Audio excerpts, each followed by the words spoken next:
কি গো, একা একা বসে জানালার বাইরে তাকিয়ে কি এত চিন্তা করছো? কিছু না, এমনি। দেখছো না কেমন ঝুম বৃষ্টি নেমেছে? দেখতে দেখতে আমাদের বিয়ের একটা মাসও কেটে গেল। ভাবছিলাম সেই কথাই। তা 1 মাস কেটে গেল তো এত দীর্ঘশ্বাস ফেলবার কি আছে গো? নতুন জীবন, নতুন বাড়ি, সবকিছু মানিয়ে নিতে একটু সময় তো লাগবেই। তা ঠিক, কিন্তু নিজের মনে তো একটা খটকা রয়েই গেছে। এই 1 মাসে বাড়ির কাউকে নিজের হাতে ভালো মন্দ কিছু করে খাওয়াতে পারলাম না। ধুর পাগলি, এই নিয়ে কেউ চিন্তা করে? মা তো তোমাকে রান্নাঘরে ঢুকতেই দিতে চায় না। বলে নতুন বউ কিছুদিন জিরিয়ে নিক, কাজ করতে থাকলে তখন আর বিশ্রাম পাবে না। মা মুখে যাই বলুন, আমার তো ইচ্ছে করে সবার জন্য কিছু করতে। দিদি একা একা রান্না বান্না করে ঘরের সব কাজ সামলায়, আমার তো খারাপ লাগে। আরে সে হবে, এখন তাড়াহুড়ো কিসের? সময় তো আর শেষ হয়ে যাচ্ছে না। আজীবন পড়ে আছে সবাইকে রেঁধে খাওয়ানোর জন্য। আজীবন তো আছেই, কিন্তু এই বর্ষার দিনে আমার ভীষণ ইচ্ছে করছে বাড়ির সবাইকে একদিন নিজের হাতে নদীর টাটকা ছোট মাছের চচ্চড়ি খাওয়াতে। বাহ, মাছ চচ্চড়ি! তোমার হাতের রান্নার প্রশংসা তো বিয়ের আগেই আমার শ্বশুরবাড়ির লোক করেছিল। এখন তো আমারই জিভে জল চলে আসছে। তাহলে একটা কাজ করো না, আজ ভালো দেখে বাজার থেকে কিছু পুঁটি, মোরলা আর চেলা মাছ নিয়ে এসো। আজই বানিয়ে ফেলবো। সব সময় তো দেশি ছোট মাছ পাওয়া যায় না, পেলে নিয়ে আসবো। ও গৌরাঙ্গদা, বলি গৌরাঙ্গদা, শুনছো? বলে আজকের এই টাটকা মাছগুলো সব আমাকে দিয়ে দাও তো, একদম এক দামে নিয়ে নেব। আরে উত্তম যে, তা বাবু আজকে চাইলে তো ওই মাছ তোমাকে দিতে পারবো না, অন্য কিছু থাকলে বলতাম। কেন দাদা, এমন মেঘলা দিনে নদীতে এমন রূপালি পুঁটি আর ট্যাংরা উঠেছে, আর তুমি বলছো দিতে পারবে না? আমার যে আজকে এগুলো খুব দরকার। আরে বুঝলে না উত্তম, আজকে এই ঝাঁকের মাছগুলো সব দক্ষিণ পাড়ার মনোজ বাবুকে দেব বলে ঠিক করা আছে। উনি কাল রাত থেকেই আমাকে আগাম বলে রেখেছেন। মনোজবাবু তো রোজই মাছ নেন, আজকে না হয় ওনাকে অন্য মাছ দিও। আসলে আমার বউয়ের খুব ইচ্ছে আজকে সবাইকে নদীর ছোট মাছে চচ্চড়ি করে খাওয়াবে। ও, নতুন বৌমার হাতে মাছ চচ্চড়ি খাওয়ার ইচ্ছে করেছে, তা তো খুবই ভালো কথা। কিন্তু মনোজ বাবুকে আমি নিজে মুখে কথা দিয়ে ফেলেছি রে ভাই। তোমার কথার দাম আমি বুঝি দাদা, কিন্তু আরতির বিয়ের পর এটাই প্রথম রান্না করবার আবদার। তুমি যদি কিছুটা মাছ ওনার জন্য রেখে বাকিটা আমাকে দাও। সততার ব্যবসা করি, কথা খেলাপ করা ঠিক না। তবে নতুন বৌমা রান্নার কথা যখন বললে, তাহলে আমি এবার যেদিন মাছ পাবো সরাসরি তোমার বাড়িতে দিয়ে আসবো। এই তো মনের কথা বলেছ। আমি তাহলে গেলাম, মাছ পেলেই কিন্তু দিয়ে আসবে, হ্যাঁ?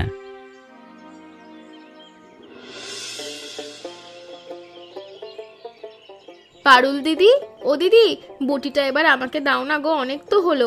আজ অন্তত দুপুরের রান্নাটা আমাকে করতে দাও না প্লিজ। দূর পাগলি, তুই কেন এখন রান্নাঘরে আগুনের পাশে যাবি? নতুন এসেছিস, মাত্র একটা মাস তো হলো। এখন কিছুদিন আরামায়েশ কর, তারপর তো সারা জীবন করতে হবে। তোমরা আদর করে তো কাজে হাতই দিতে দাও না, কিন্তু আমার নিজেরও তো কেমন লজ্জা লাগে। তুমি একলা হাতে সকাল থেকে রাত অবধি খাটছো আর আমি বসে বসে দেখবো। এতে লজ্জার কি আছে আরতি? আমিও যখন এই বাড়িতে নতুন বউ হয়ে এসেছিলাম, মা আমাকেও তো 6 মাস কোনো কাজ করতে দেয়নি। এখন তুই এসেছিস, তুই একটু জিরিয়ে নে। কিন্তু দিদি, আজকে উত্তম বাজার থেকে নদীর একদম টাটকা মাছ নিয়ে আসবে।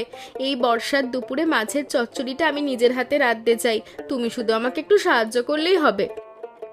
ওমা, তাই নাকি? ঠাকুরপো শেষমেশ নদীর ঘাট থেকে ছোট মাছ জোগাড় করে আনবে? আচ্ছা, মাছ যদি নিয়ে আসে তুই রান্না করিস, তবে সহজে নদীর টাটকা মাছ পাওয়া যাবে বলে তো মনে হয় না। সত্যি বলছো দিদি? মা আবার রাগ করবেন না তো আমি হুট করে রান্নাঘরে ঢুকে পড়লাম বলে? আরে না না মা, মোটেও রাগ করবেন না। বরং নতুন বউয়ের হাতে রান্না খেতে পারলে খুশি হবেন। তুই বরং তাড়াতাড়ি পেঁয়াজ রসুনগুলো কাটতে শুরু কর। বলে গিন্নি, আরে ও গিন্নি, তুমি যে দুপুর বিকেলে নেই সব সময় মুখে একটা করে পান গুঁজে রাখো, এর মধ্যে কি এমন স্বাদ পাও বলো তো? পান খেলে কি আর জিভে কোনো ভালো খাবারের স্বাদ থাকে? আহারে, আমার পানের স্বাদ নিয়ে তোমার এত মাথা ব্যথা কেন শুনি? তুমি যেমন এই সাত সকালে আর বিকেলে চা ছাড়া এক পা চলতে পারো না, আমারও তেমনই পানটা না হলে চলে না। চায়ের সঙ্গে পানের তুলনা করো না কমলা। চা হলো গিয়ে মাথা ঠান্ডা রাখবার দাওয়াই, আর এই মেঘলা দিনে এক কাপ গরম চা খাওয়ার তৃপ্তিই আলাদা। রাখো তোমার চায়ের তৃপ্তি। ওদিকে বাইরে কেমন ঝুমঝুম করে বৃষ্টি পড়ছে দেখেছো? এই আবহাওয়ায় পানের সাথে একটু জর্দা না হলে মুখটা পান সে লাগে।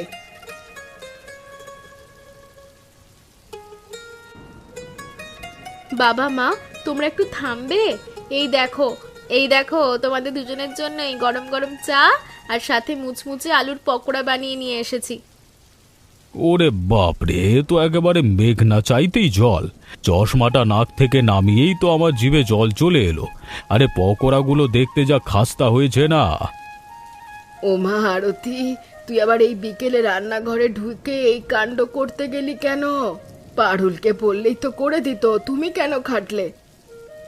না মা, পারুল দিদি তো দুপুরের পর একটু জিরোচ্ছিল, তাই ভাবলাম ঝুম বৃষ্টির এই বিকেলে আপনাদের জন্য নিজের হাতে একটু মুখরোচক কিছু বানাই। খুব ভালো করেছো মা। তোমার শাশুড়িকে একটা পকোড়া দাও তো দেখি, পানের চেয়ে স্বাদ বেশি নাকি কম।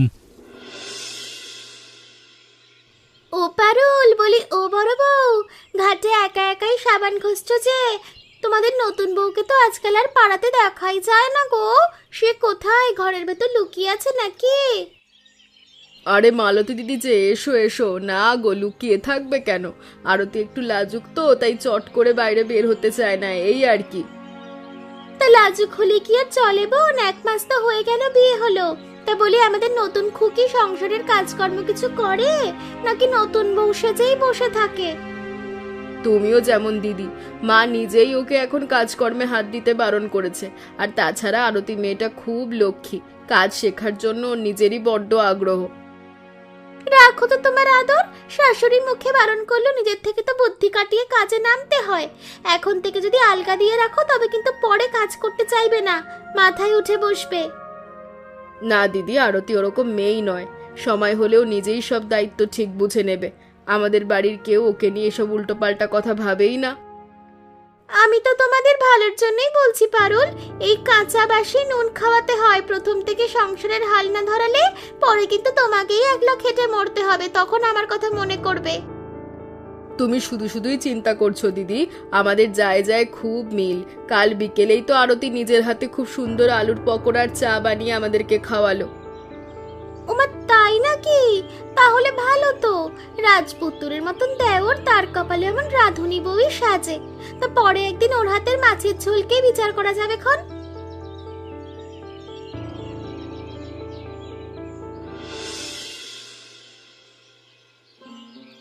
এই নাও তোমার সুগারের ওষুধ আর মায়ের বাতের মালিশের তেলটা। আজ বাজার থেকে ফেরার পথে একেবারে সদর হাসপাতাল মোড়ের দোকান থেকে নিয়ে এলাম। বেঁচে থাকো বাবা, দীর্ঘজীবী হও। সারাদিন রোদ জল মাথায় নিয়ে চাষবাস করে আর হাটের এত কাজকর্ম করার পরেও তুই যেই বুড়ো বাবা মার ওষুধের কথা ভুলিস না, এটাই আমাদের পরম সৌভাগ্য। সুজয়টা আমার একেবারে ছোটবেলা থেকেই দায়িত্ববান। কোনোদিন কোনো কাজে ওর খামতি দেখিনি। তা সুজয়, আজকে হাটে পাটের দর কেমন দেখলে? পাটের দর আজ একটু চড়া বাবা, তবে আমাদের আলু আর পটল ভালো দামেই বিক্রি হয়েছে। ওই টাকা দিয়ে প্রেসক্রিপশনের সব ওষুধ একেবারে কিনে আনলাম। তোর বাবা তো এখন এই শরীরটার জন্য আর আগের মতো খাটতেও পারে না। তুই একাই পুরো সংসারের জোয়ারটা টানছিস। উপরওয়ালা তোকে ভালো রাখুক রে বাবা। শুধু সুজয় কেন, আমাদের উত্তমটাও তো শহরে চাকরি পেয়ে সংসারের কত বড় সুরাহা করে দিল। আমার 2 ছেলেই হীরের টুকরো, কারোর মনে কোনো অহংকার নেই। ওসব কথা ছাড়ো তো বাবা, নিজেদের কর্তব্য নিজে করব না তো কারা করবে? ও হ্যাঁ মা, ছোট বৌমার জন্য একটা ভালো খবর আছে। আসার সময় গৌরাঙ্গদার সাথে দেখা হয়েছিল।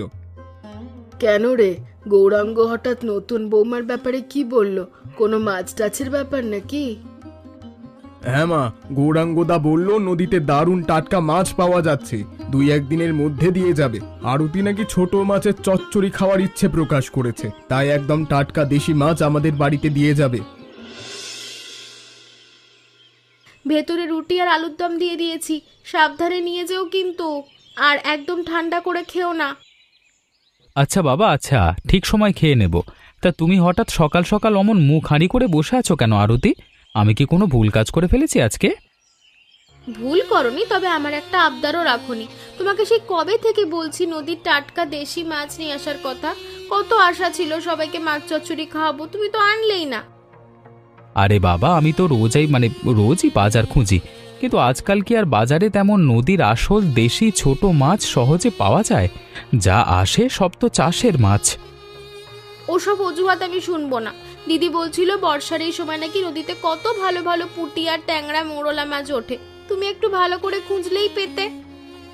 তুমি আমার উপরে শুধু শুধুই রাগ করেছ আরতি। আমি তো পরশুই আমাদের গ্রামের গৌরাঙ্গ দাদাকে নিজে গিয়ে বলে এসেছি নদীর খাঁটি দেশি মাছের কথা। গৌরাঙ্গদা, ওই যে যিনি খুব ভোরে খ্যাপলা জাল দিয়ে নদীতে মাছ ধরতে যান, ওনাকে বলেছো সত্যি? ওমা তাই নাকি? তুমি ওনাকে আগে থেকেই বলে রেখেছো? আমি তো ভাবলাম তুমি আমার কোনো কথায় পাত্তাই দিলে না। এবার তাহলে সত্যিই সবাইকে মাছ চচ্চড়ি খাওয়াতে পারবো। ওমা, পারুল, ছোট বৌমা, জলদি বাইরে এসো, দেখে যাও কে এসেছে।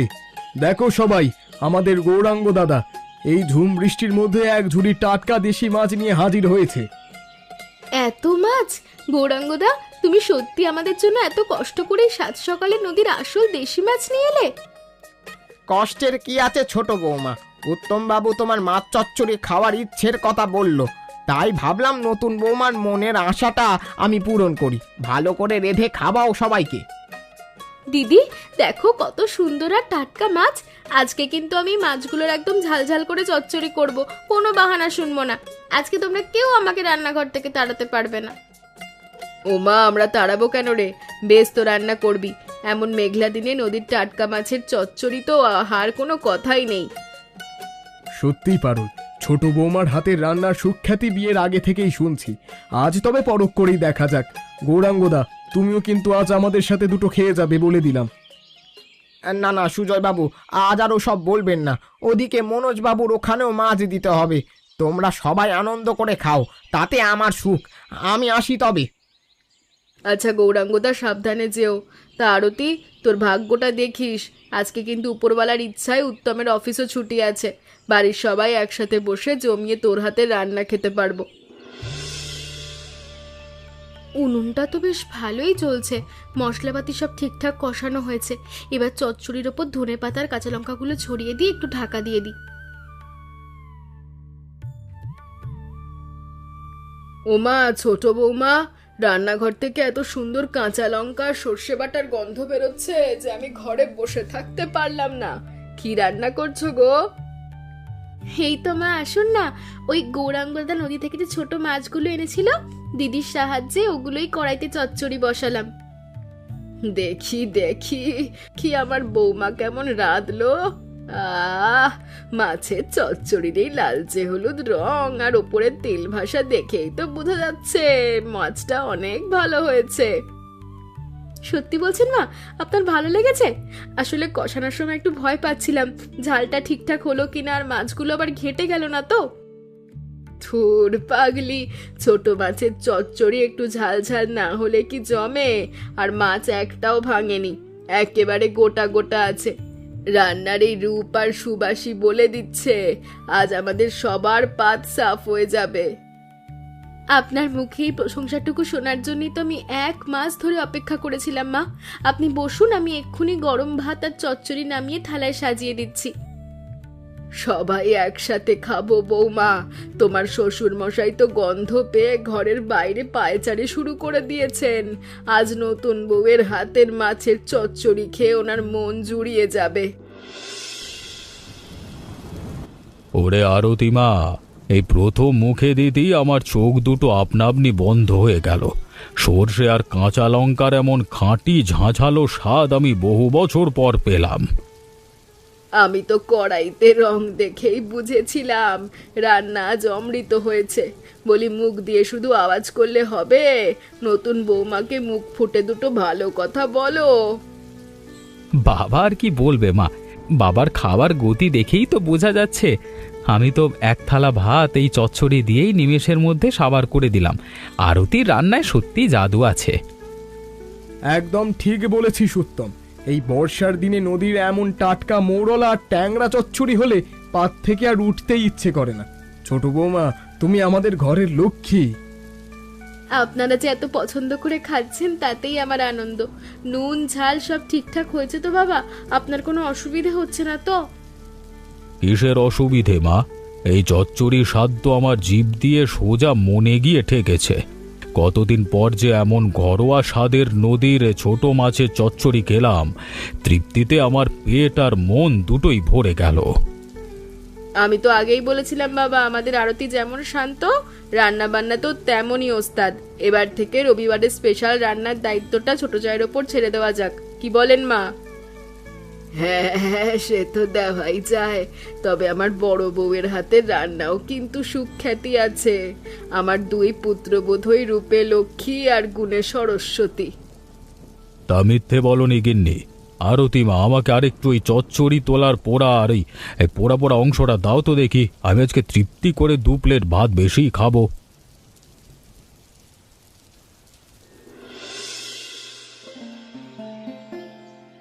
ও পারুল, বলি ও বড় বউ, আকাশে যেমন কুচকুচে কালো মেঘ করেছে, আর একটু পরেই তো মড়মড় করে বাজ পড়ে বৃষ্টি নামবে। এই তো মালতী দিদি, মেঘের যা ডাক, আর 2-5 মিনিটের মধ্যেই ঝেপে বৃষ্টি আসবে। তা তুমি এই অসময় কলসি কাঁখে নিয়ে নদীর ঘাটে কি করতে যাচ্ছ? জল আনতে গিয়েছিলে বুঝি? আর বলো না মন, ঘরের কলসির জলটা একেবারে ফুরিয়ে গিয়েছিল, তাই একটু পা চালিয়ে গেলাম। তা বলি, দুপুরের দিকে তোমাদের বাড়ি থেকে যে একটা সর্ষে বাটার গন্ধ আসছিল, সারা পাড়া মামা করছিল। ও, সেই গন্ধ তোমার নাক অব্দি পৌঁছে গেছে বুঝি? তা গন্ধ তো ছড়াবেই দিদি। আজ আমাদের নতুন বউ নিজের হাতে নদীর টাটকা মাছের চচ্চড়ি রেঁধেছিল যে। ওমা, তাই নাকি? তা কেমন রাঁধলো তোমাদের নতুন খুকি? শ্বশুর মশাই আর শাশুড়ি ঠাকুরন খেয়ে কিছু বললেন নাকি মুখ বাঁকালেন? মুখ বাঁকানোর মানুষ কি আমাদের বাড়িতে আছে দিদি? বাবা তো প্রথম মুখে দিয়েই খুশিতে চোখ বন্ধ করে ফেললেন। বললেন এমন অমৃত চচ্চড়ি নাকি তিনি বহু বছর খাননি। মা, উত্তম, সুজয় সবাই ধন্য ধন্য করেছে। ওরে বাবারে, বাবা মায়েরা তো দেখি নতুন বউয়ের রান্নার প্রশংসায় পঞ্চমুখ। তা পারুল, সবার মুখে আরতির রান্নার এত তারিফ শুনে আমার নিজের জিভেই তো জল চলে এলো গো। তার বলতে, আরতির রান্নার হাত সত্যি খুব ভালো। ও তো মন দিয়ে সবাইকে রেঁধে খাওয়াতে ভালোবাসে। তাহলে একটা কাজ করো না বোন, একদিন আমাকেও তোমাদের বাড়িতে নিমন্ত্রণ করে খাওয়াও। আমিও একটু এসে নতুন বৌমার হাতের ওই রান্নাটা খাই, দেশি মাছের চচ্চড়ি খেয়ে পরখ করে দেখি কেমন রাঁধে মেয়েটা। ঠিক আছে, সামনের শনিবার দুপুরে চলে এসো। কি গো রাধুনী সাহেবা, বিছানা গোছানো হলো নাকি এখনো মনে মনে কালকে রান্নার মেনু ঠিক করছো? হ্যাঁ, দূর, কি যে বলো না, কালকের রান্নার পাট তো দুপুরেই চুকে গেছে। এখন আবার ওসব নিয়ে কেন ভাবতে যাব? এই নাও, এটা তোমার জন্য। কালকে অফিস থেকে ফেরবার পথে শহর থেকে স্পেশাল অর্ডার দিয়ে আনিয়েছি। ওমা, নতুন শাড়ি? কিন্তু হঠাৎ এখন আমাকে শাড়ি দিতে গেলে কেন? কোনো উৎসব তো নেই। উৎসব হতে যাবে কেন? এটা তোমার পুরস্কার। কালকের ওই ঝালঝাল দেশি মাছের চচ্চড়িটা না আমার জীবনের সেরা খাওয়া ছিল আরতি। বিশ্বাস করো, এমন স্বাদ আমি আগে কোনো দিন পাইনি। ও, তুমিও যে কি না, বাড়ির সবাই এত প্রশংসা করলো, তাতেই তো আমার বুকটা ভরে গেছে। এখন তুমি আমার এই উপহার দিয়ে আমাকে আরো লজ্জায় ফেলছো কেন গো? লজ্জার কি আছে এতে? মনের ইচ্ছে আর ভালোবাসা দিয়ে রাঁধলে যে রান্নার স্বাদ কতখানি ভালো হয় তা কালকে তোমার হাতের রান্না খেয়ে বুঝলাম। শাড়িটা তোমার পছন্দ হয়েছে তো? খুব পছন্দ হয়েছে। তবে শাড়ির চেয়েও তোমার মুখের ওই দুটো প্রশংসার কথা আমার কাছে অনেক বেশি দামি। তাহলে তো আমার পুরস্কার পাওয়া সার্থক হলো। এবার তাড়াতাড়ি আলোটা নিভিয়ে দাও, কালকে আবার সকাল সকাল আবার অফিসে যেতে হবে।